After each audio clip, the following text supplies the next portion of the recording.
आज मैं आपसे एक ऐसा सवाल पूछने आया हूं जो हम में से लगभग हर छात्र, हर युवा और हर प्रोफेशनल की रातों की नींद उड़ा देता है। क्या कभी आपके साथ ऐसा हुआ है कि आपने पूरी रात जागकर पढ़ाई की, पन्ने दर पन्ने पलटे, लेकिन जैसे ही आप एग्जाम हॉल में बैठे या इंटरव्यू रूम के अंदर कदम रखा, आपका दिमाग एक सफेद कोरे पन्ने की तरह खाली हो गया। उस वक्त दिल धड़कता है, हाथ कांपते हैं और मन में एक ही आत्मग्लानि पैदा होती है कि शायद मैं ही कमजोर हूं, शायद मेरी ही याददाश्त खराब है।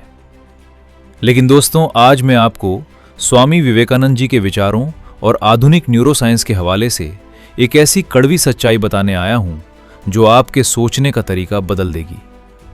स्वामी विवेकानंद जी हमेशा कहा करते थे, दुनिया में कोई याददाश्त कमजोर नहीं होती, कमजोर होता है तो सिर्फ पढ़ाई का तरीका।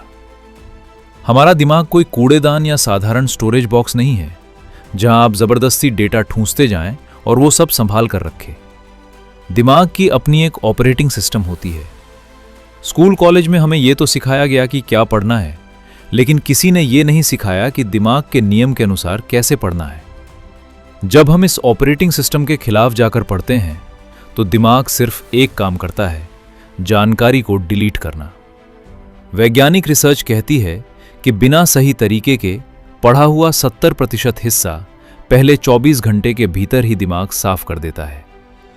यदि आप अपनी इस मेहनत को बेकार होने से बचाना चाहते हैं तो आपको मेमोरी साइंस के उन 3 अचूक ब्रह्मास्त्रों को अपनाना होगा जो किसी भी साधारण छात्र को सुपर परफॉर्मर बना सकते हैं। पहला तरीका, एक्टिव रिकॉल, किताब बंद करने का साहस। हमारी सबसे बड़ी गलतफहमी यह है कि बार बार पढ़ना ही पढ़ाई है। सच यह है कि बार बार पढ़ना दिमाग को आराम की स्थिति, पैसिव मोड में ले जाता है। असली पढ़ाई तब शुरू होती है जब आप पहली बार किताब बंद करते हैं। किताब बंद कीजिए और खुद को चुनौती दीजिए। अपने दिमाग से पूछिए, अभी जो मैंने पढ़ा उसका सार क्या था? उसके मुख्य 3 या 5 पॉइंट्स क्या थे? जब आप बिना देखे याद करने की कोशिश करते हैं तो दिमाग हड़बड़ाता है, मेहनत करता है और न्यूरल पाथवे को मजबूत करता है।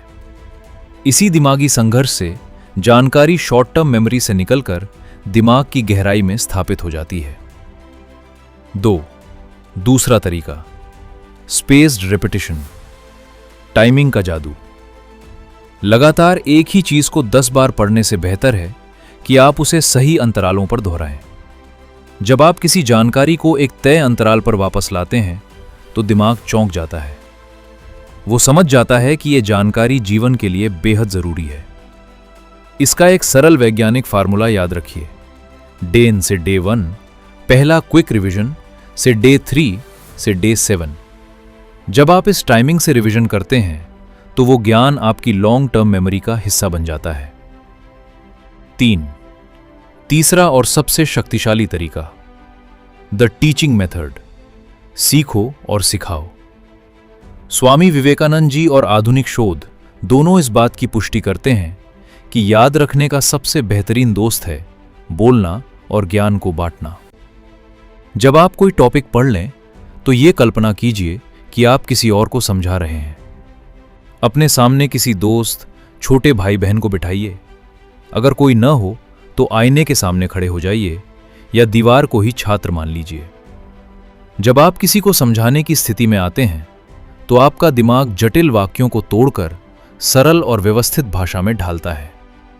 जो ज्ञान इस तरह जुबान पर आ जाता है उसे भूलना नामुमकिन हो जाता है।